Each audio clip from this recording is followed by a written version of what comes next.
on a big team, and I was just on main bikes, man, and I loved it.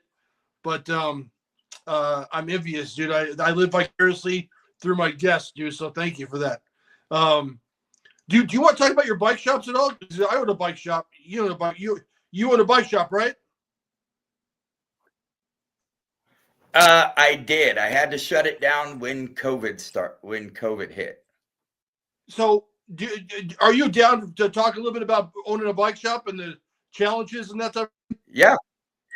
Because it's a funny story. A lot of people don't believe it. Like even you kind of questioned it in the beginning. Well, just for the viewers out there that don't know what I'm talking about, the second video that I ever did on YouTube, I told a story about when I opened up a bike shop and I had $6,000 and I used that to open up a bike shop from scratch. I had no tools, I had no bikes, I had no experience. One day I decided I'm gonna open up a bike shop. So I did a video on that experience, and Joe saw me at Dirty Fest and he goes, "That's nothing, dude. I opened a bike shop with like $500 or something crazy, right?"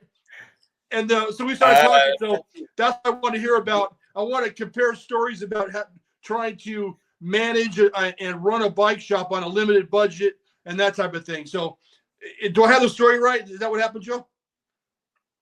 Actually, it was cheaper than that. So when I first moved up to Lake Isabella, where I'm at, Kernville area, there was no bike shop. None. So I went, dug through what little bit of bike parts I had, scrounged together some stuff, drove down to Bakersfield, got the business license for free. My landlord at the time had a building that was run down and he needed it as a tax write-off. He goes, "Hey, I'll give it to you for 6 months if you'll do a little bit of work on it for free." So he gave me the shop to use. And it had holes in the roof, this, that. But so I go do those two things, check them out. Okay, this is going to happen. I get my business license. I come home. I called up Chris Moeller at S&M. I put in an order for $200 worth of tubes and merchandise, shirts. I think I got a couple flasks, socks, just some stuff to hang in there. Let me stop you real quick. I want to interject one thing. When I opened my shop, S&M was in the process of having a summer clearance sale, and I did the exact same. I reached out to, as God's my witness, Joe. I reached out to him via email, and I was trying to like, "Hey man, I'm opening up a bike shop. And he never responded to it. I never ended up buying anything from him. But no, actually, I did go down to he had like a parking lot sale, and I bought some shirts, stuff like that. But he never responded to my email. But I think that's hilarious. I did the exact same thing you did. Believe it or not, I didn't end up selling hardly any of the shirts. They all ended up going to my kids. I bought $100 worth of tube. We'll see. Up here where I'm at, it's mostly mountain bikes. So people would come in, want their bikes, fixed, or want me to order stuff. So what I did was get a deposit for their stuff, order 2 things. Because now I knew what to buy. Because I didn't know. I was relatively new to mountain bikes. I knew, okay, Maxxis is good, Kenda's good, Diacomp, or not Diacomp, but Shimano, you know what I mean? I kind of knew the basics, but I didn't know what the customer wanted. So I went with that. Within a year and a half, I ended up closing 2 years later because that's when COVID hit. And when I closed, I probably closed with about $10,000 to $15,000 worth of merchandise. Yeah. Every time somebody would come in, want a derailleur, I would buy 2. Boom. Brakes, anything that they wanted, tires. And then I would go on and look for the deals where I could get 3 tires for the price of the 1 tire. Boom. And then I would have it. And I mean, right now I'm sitting on boxes of mountain bike tires, mountain bike wheels, chains, all kinds of stuff. And people are like, oh, throw it up on eBay, do this, do that. Why? People come up here still. I'm still in there. They call. Oh, yeah, I got that. Come on by. Yeah, dude. What bike? Did you ever get a dealership with any company? Nope. So you couldn't sell any new bikes? Nope. Didn't want to. Didn't have the money to carry them. And most of the time when people did want to come in to ride them, they wanted to demo them first. And then, well, I'll pay for it when you get here. Nope. I don't want it. Don't want your business. Go to Block in Palmdale. Go to Grizzly in Bakersfield. They would love to take your money. Yeah, where I made all my money at was repairs. Yeah, me too. Repairs, nothing but repairs. And most of the people, like my local customers, I would give them big discounts. And not even think, here you go. Oh, here's your parts, 20% off. And then I still to this day have customers that come up from Huntington, Newport, San Diego, because they came up here, had me do work on their bike. I was able to fix it for 1. For 2, I was cheaper. And then for 3, when I would pounce on it.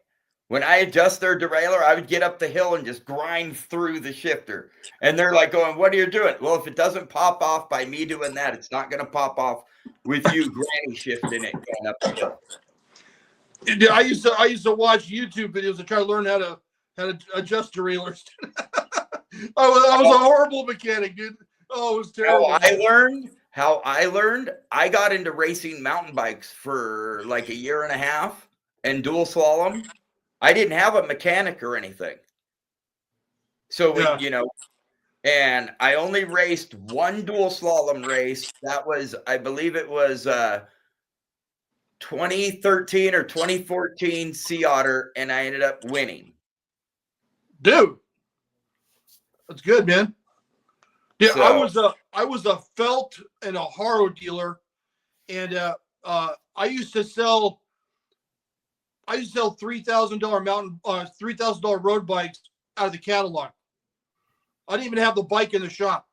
I just be like, "Oh, it's a great bike. Here's the picture. This, that, whatever. Okay, I'll take it."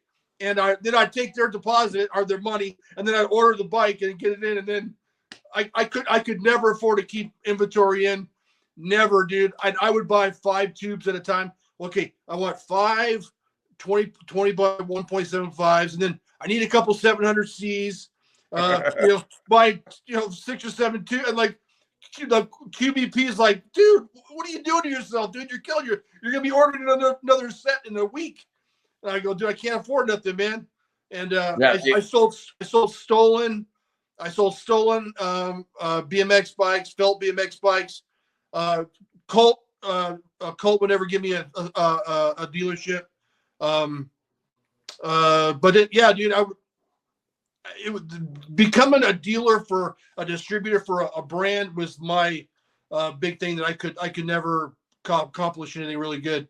I mean, everybody in my area, all the kids wanted either a Fit or a Colt, and I couldn't get either one of them. So I just sold felts. And dude, the best part of my life, for the most part, was the look on a kid's face when you sell him a BMX bike, dude. The kid comes in for a BMX bike, and he sits on that bike, and the smile on his face, that's what made it all worthwhile for me, man. I was like, okay, I can deal with this. This is fun. Yeah, mostly for me, I mean, I didn't have the kids coming in for the new bikes or anything. Like I said, up here, it's more of a vacation tourist town. So 80% of my business was out of towners. So like there was one guy that came up, ended up, he was one of Freddie Chulo that rides for S&M, one of his really good childhood friends. And he came in and he had this weird hub with this weird spoke. And he's like, yeah, man, if not, there went my week. I'm up here for the week. I was like, dude, I got you. I grabbed a torch, heated up the end of the spoke, grabbed some pliers, straightened it out to where it didn't have the hook like this, to where the butt end was straight. And I made him a spoke. And what's funny is that was 7 years ago, like the first week when I opened my shop. Every time he comes up here, he's like, dude, look, I still got my lucky spoke. Dude, I didn't even have a truing machine, dude. A truing stand, dude. We used to take the brake pad off of the brake shoe the brake caliper and true it against the brake caliper, dude. It was just disgusting. I had no parts, no nothing. Anyway, when I had mine, I did it the old school way, the way my dad taught me. Hold your thumb up against the rim like this and go like this. And when your thumbnail stops the rim, true it a little. It's like a lot of people have seen it. They all know about it. That's my dad's tattoo. It's got a spoke wrench, a hammer, and a wrench. Nice, dude. Nice. You know, my dad, and it's funny because I hear about so many pros that walk up and they're like, dude, do you know how many times, like Tommy Bracken's perfect example. Do you know how many times your dad saved me with that magical red spoke wrench in his pocket? And yeah, I know, Tommy. That's bitchy, man. Would you remember your last race? What do you mean? Like last race?